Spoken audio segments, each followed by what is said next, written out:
Assalamu alaikum mai sauraro.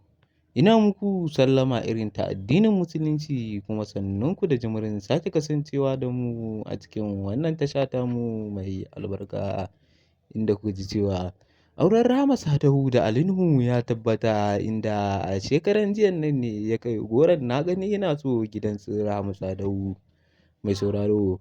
In dai wannan ne farkon ziyartarka cikin wannan tasha tamu mai albarka, ka daure ka danna mana subscribing kana ka danna mana alama ƙararrawa domin samun fitattun labaranmu da zarar mun ɗora. Bayan kai koren na gani ina so ne gidarin su Rahama Sadau inda kakarta ta tashi tana tsalle tana munna tana shewa inda take cewa ta gode wa Allah da Allah ya sa ya nuna mata auren Rahama Sadau kafin ta cika da imani.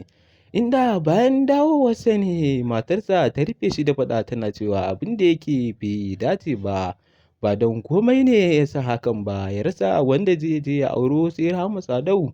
Shi ne yake ce mata abin da ya sa ya auri Rahama Sadau dama tun kan na aure ki mun daɗe muna soyayya da ita.